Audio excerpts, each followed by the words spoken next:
Coming up, we have everything you need to know about the new COVID-19 vaccines from a leading expert at the Indian Health Service. An Alaska village gets hot and cold water. And we'll take a look at the origin of the traditional jingle dress and what the healing dance means for people. I am Aaliyah Chavez. Join us for those interviews plus headlines from the ICT Newscast. This program is made possible by the Corporation for Public Broadcasting, a private corporation funded by the American people. Arizona State University welcomes 3,500 Indigenous students from Arizona and across the nation. It serves one of the largest populations of Indigenous students among U.S. colleges and universities. We created a sense of place for tribal nations to create futures of their own making through community outreach and research, taught by world-class Indigenous faculty where they see a reflection of themselves and their experiences. Find community at ASU.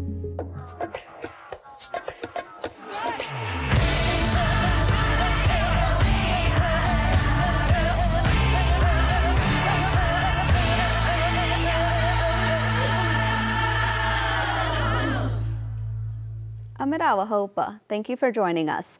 We start today at the U.S. Treasury, where issues with the National Indian Gaming Commission were brought to light recently.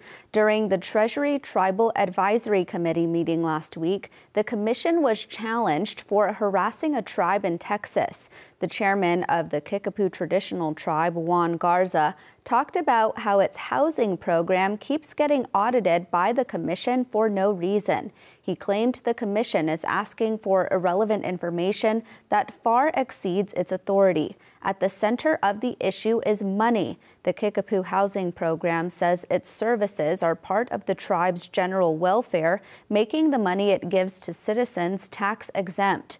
But the Gaming Commission's Oklahoma office says its auditors have determined the funds to be per capita gaming payments. Sequoia Simmermeyer, the Gaming Commission's chairman, said he would be happy to talk to Garza and take another look at the audit. We turn now to Alaska, where we are getting new information into the deadly plane crash involving the husband of a U.S. Congresswoman. Eugene Buzzy Peltola Jr. was killed Wednesday morning in a plane crash, according to a statement from Representative Mary Peltola's chief of staff.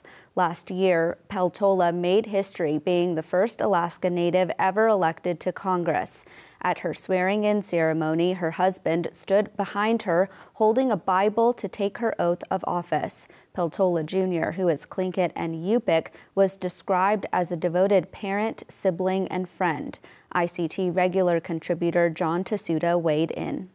Incredibly sad news for her, for their families, and for the state of Alaska. For me personally, I considered, Buzzy, Gene, her husband, as a friend.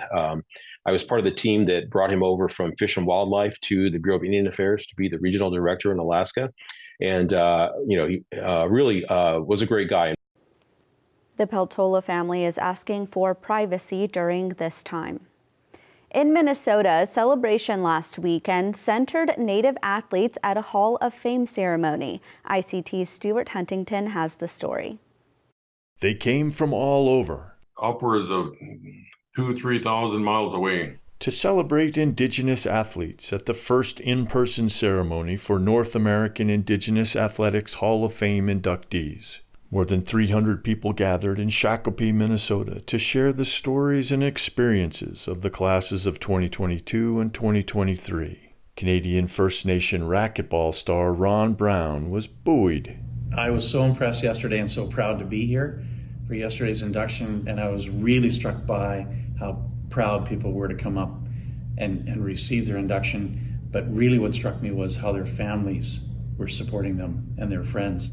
Hall of Fame founders Dan and Susan Needham were pleased. It was really exciting to meet all of the inductees that were honored at the awards banquet and to hear their story personally, and just to also hear the excitement that they had, but also to look at it from a larger perspective of recognizing their language, their culture, their history, and how that played a role in their I guess, endeavor to participate in those particular sports. Inductee Edison Eskeets agreed and said he hoped the broader threads continue to grow.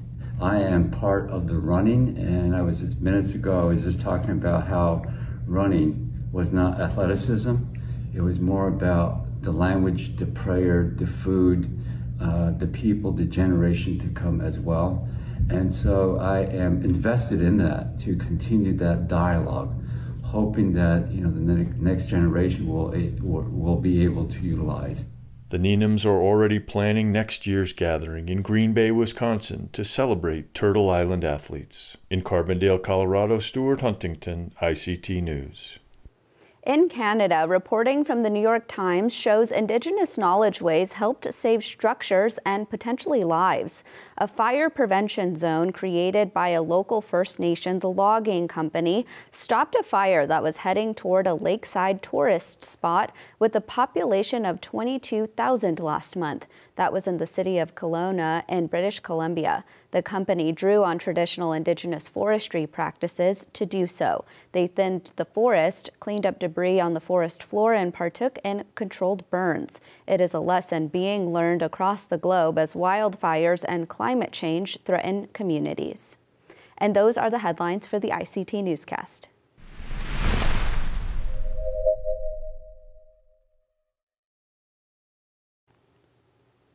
On Tuesday, the Centers for Disease Control and Prevention issued recommendations on the newly released COVID-19 vaccine. The agency advises that all Americans 6 months or older receive the new shot from Pfizer and Moderna ahead of the fall season. I sat down with the lead expert on medical and public health topics at the Indian Health Service about this. I started with asking Dr. Loretta Christensen why it's important for folks to get the updated shot when it becomes available to them. Well, first of all, thank you for having me. And it's very important to keep updated with the latest vaccines because they're crafted in a way to optimize the ability to fight off COVID depending on the variants that are circulating throughout the country. So we have to keep up with the changes in the vaccine so we have the most updated, most effective vaccine available for our population. When will the IHS actually physically receive the new vaccines? Well, it's a very complicated process that we are completely prepared for, that we've set up ahead of time. We have all our methods. We've been giving education on the rollout of the new vaccines when they become available. And we just have to basically plug it in our system and get the supply chain moving. So once all that is ready to go, we are ready to go. And all of our facilities can order those vaccines, whatever is available. They will have that choice between certainly the Pfizer and the Moderna, which are already approved by the FDA, and then pending approval would be also the Novavax vaccine. And that would be sent to them, and they can begin administering it as soon as they receive it. And will the vaccines be free of charge for people who get them at IHS? Yes, all of our beneficiaries will receive any COVID vaccines, and actually all of our vaccines through our system with no charge ever to the patient. And can you talk a little bit about the safety of these vaccines? I know that that's something that people are always curious about. So are these vaccines safe? Yes, a lot of investigation is done on these vaccinations before they're approved. And certainly we have a history in the IHS of a very robust safety tracking of all the vaccines. And we track this all the time. We have great results. We're able to notice if there's any trends, any untoward incidences, and we track them very, very carefully. So we are very prepared to give out this vaccine, and we feel it will help protect our population. So, there's always things that you can have a reaction to, but we do present that education to our public and our patients to make sure they understand those reactions like soreness of the arm, a little bit of redness, maybe some little bit of fever and muscle ache. And that's routine with pretty much every vaccine. We've heard so often about new COVID-19 variants, and right now there, of course, are a few that some are concerned about. But I want to ask you, in your expert opinion, how concerned you are about the new variant? Well, the American Indian Alaska Native population is always more vulnerable due to the health status that we deal with on a daily basis. So as we suspected that COVID would hit us very hard, we are very vigilant when there's new variants. I anticipate this will continue to happen, just like the flu has changed so many times over the years, and we do an annual flu influenza shot because we try to capture what will be most effective for our population. And the same thing I think will become of the COVID vaccines. It will adapt to what is circulating and is of concern to us across the United States and certainly across the American Indian and Alaska Native population. So we will continue to see this. We know because of that vulnerability, we still say really good hand hygiene. If you're coughing, you're in a closed space, you might want to choose to wear a mask. And we just tell everybody to be very vigilant because our more vulnerable can, of course, get quite ill from getting COVID. Dr. Christensen, I'm so happy that you brought up the flu. For folks who want to get the new vaccine and the flu vaccine, is that something that they can do? Absolutely, they can get that in a visit to any one of the facilities. We do recommend, I want to add, we call it the tridemic. We're looking at this season of COVID, influenza, and RSV. So anyone over 60 and pregnant persons, and of course our infants should be treated for RSV because all three of those can have very similar symptoms. And the better we can prevent any vaccine preventable disease, it's a benefit to the population. So if they get all those vaccinations, that drastically decreases them having get one of those three things: the flu, RSV, or COVID. We saw early in the pandemic that COVID-19 was disproportionately affecting American Indian and Alaska Native communities. Are you still seeing that same data, or what are you seeing right now? We are still seeing that data. I will say, thankfully, it's better. At the beginning of COVID, we were over 4 times more likely to have a death from COVID. We were 3+ times more likely to be in the hospital, and we were over 2 times more likely to get COVID. Those numbers have settled quite a bit, and I think a lot of that is because we had such a positive vaccine experience. We got it out into the community, the people stepped up. And because of that, we saw the mortality go down, we saw the hospitalizations go down, and we saw the cases go down, but they still are higher than most of the general population. If I am someone who has already gotten COVID-19 and I recovered, should I still get the new vaccine? Yes, because you can get COVID again. You know, anytime that you are exposed to COVID, you're at risk for having a new case of COVID. After a case of COVID, you do have some time period up to 90 days where you're fairly well protected by your own immunity, but you can get COVID. So you may have it once or multiple times. And then for those few that are very, very lucky that never had it, then that's good for them. My next 2 questions will be just a little bit of a refresher. Can you tell us what the current symptoms are for COVID-19? And if you test positive, what you should do? Okay, well, you know, the symptoms, they do vary a little bit with the variants, but it's typically a sore throat, fatigue, muscle weakness, and fatigue, stuffy nose, slight fevers, and definitely people feel very tired at that time. I'm sorry, as far as what you do want to isolate. You know, if you do, we have all the at-home testing. Once you test positive, you want to stay home for at least 5 days, hopefully 10. If you must absolutely go out, you have to go out with a mask. And if you're in a family or a close situation, all of those people should test on the 5th day after being exposed to you if you're positive for COVID. And we do recommend masking in that case so that if they go out and must go out, that they will wear a mask around other people so we're not creating more exposure. So we still recommend the isolation. Well, Dr. Loretta Christensen, thank you so much for your time today. Thank you. Thank you so much for having me. Visiting with family and relatives will help us from feeling lonely or socially isolated. COVID-19 changed everything. like our ancestors who survived war, famine, and epidemics. Our elders had to make sacrifices too. The more we are socially connected with our family and community, the less health problems we will have and the longer we will live. We need to stay active to keep our spirits alive. Remember, you are not alone. Connected together, we will stand strong. For more information on elder isolation or caregiver resources, go to connectedindigenousElders.org.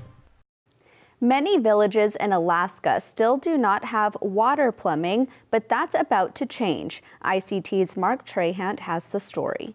Sanitation workers start every day riding a four-wheeler along the muddy roads of this small Yupik village on southwestern Alaska's vast Kuskokwim River, looking for human waste. They check honey bucket bins, large steel containers where residents dump their waste at neighborhood collection points. When the bins are full, it's a mile-long trip to the dump. Many Alaska villages don't have running water and flushing toilets. Instead of using a bathroom, people use a honey bucket, typically a 5-gallon bucket with a toilet seat on top and a plastic bag inside. Instead of showers, they rely on steam baths or sponge baths. The village's nearly 700 people are soon getting plumbing for the first time and finding that their lives are transformed.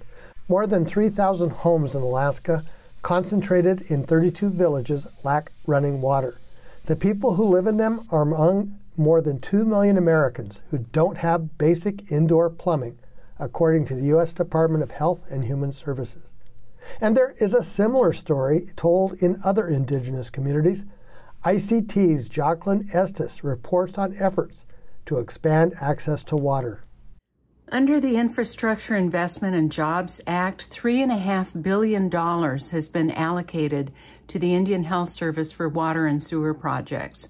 That adds to money from the Environmental Protection Agency and the U.S. Department of Agriculture that have also received money for water and sewer projects.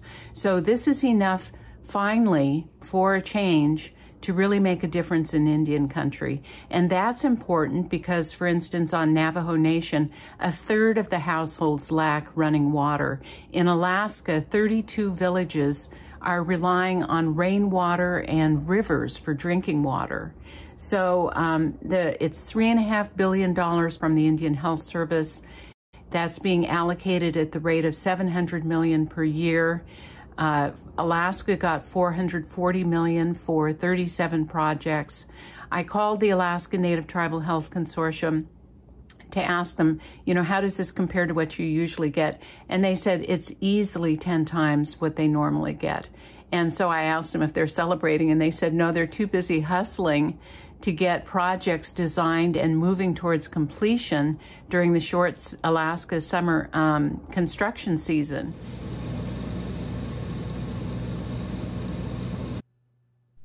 Back in Akiachak, West Side residents have had hookups for nearly 2 decades.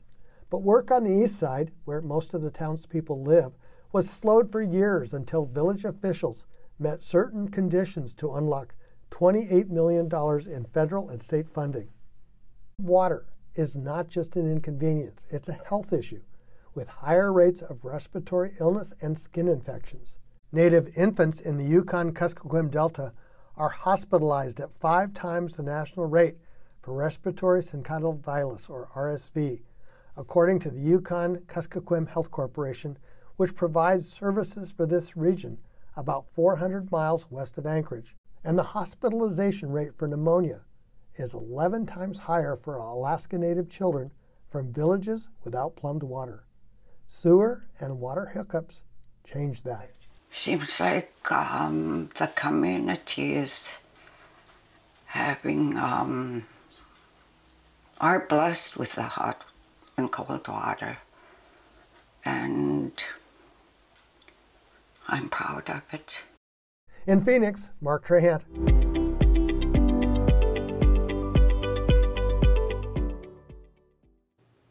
Hundreds of Indigenous people across Turtle Island drove to a small First Nation in the Lake of the Woods in northwestern Ontario this summer.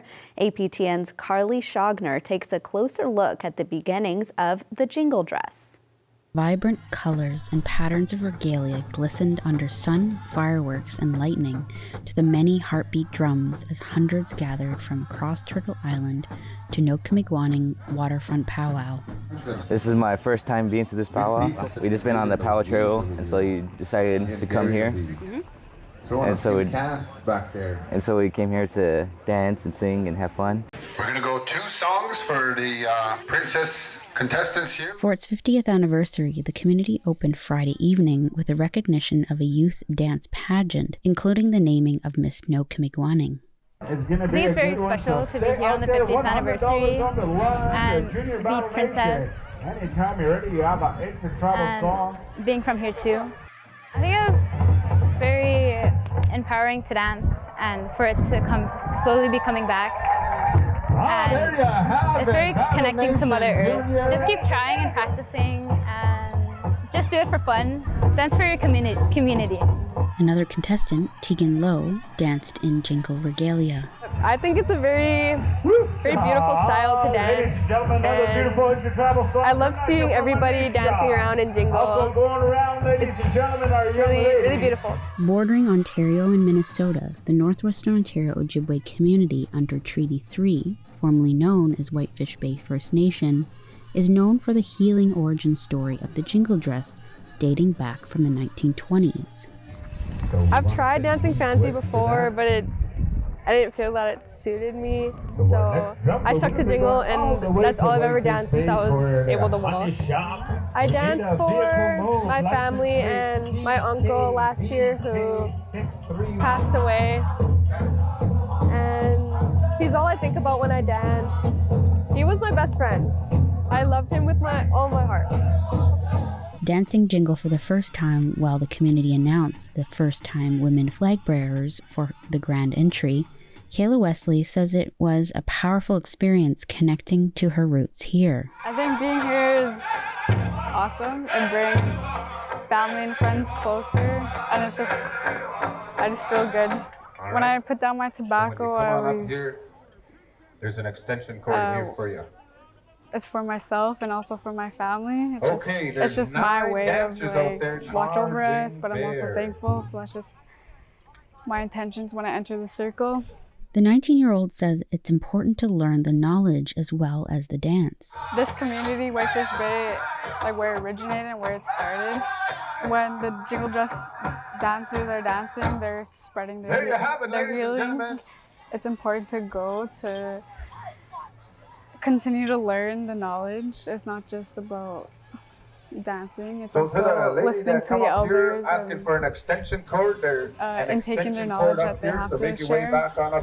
Ontaria Arrow White is a jingle dress dancer from Idaho. She says her family came to the powwow because of its jingle dress origin story. I always wanted to come here to Whitefish Bay, and this is my first time, and I really enjoy it here. She says she dances for her great-grandmother who recently passed. I've been doing it for her as her wish, just to keep on going and dancing. And one thing is she really admired my dancing and jingle, so that's what I've been doing right now, is just thinking about her. She says while she's heard of other origin stories coming out of Red Lake, Minnesota, this jingle dress story comes from the community's late Maggie White. The reason why I dance jingle dress is because I'm a 3-generation family. My grandma used to dance fancy, but now she dances traditional. But back in the day, she used to dance against Maggie White, so it's very honored to be around where she's from. And my mom dances jingle, so I dance a jingle as well. But it's a really powerful dance, and I'm very honored to be dancing, especially over here in Whitefish, to learn so much more of the home of the jingle dress. Linda Bird traveled from Winnipeg to dance in her hometown. She was the first one to work. Back then they used to have only shawl dancing, traditional dancing, and she wore that dress basically by herself.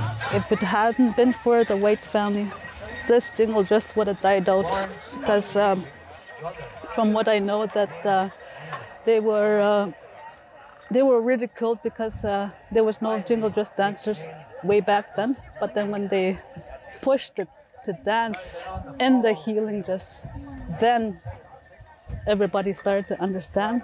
Now everybody wants to heal because there's so much hurt in this world, and we have to keep moving on. We can't stop. It's really what it is, a healing dance. We're singing for him in his memory.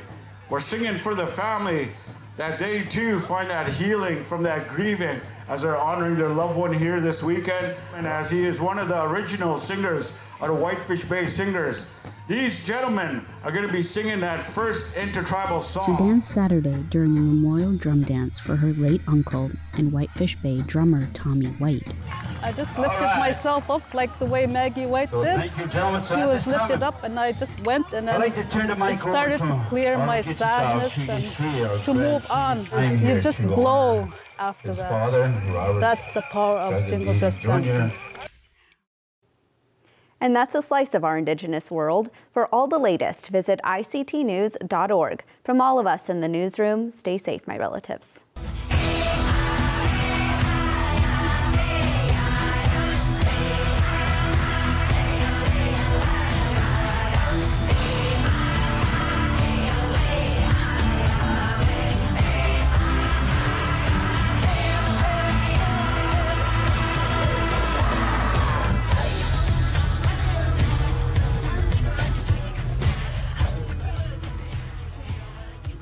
This program is made possible by the Corporation for Public Broadcasting, a private corporation funded by the American people.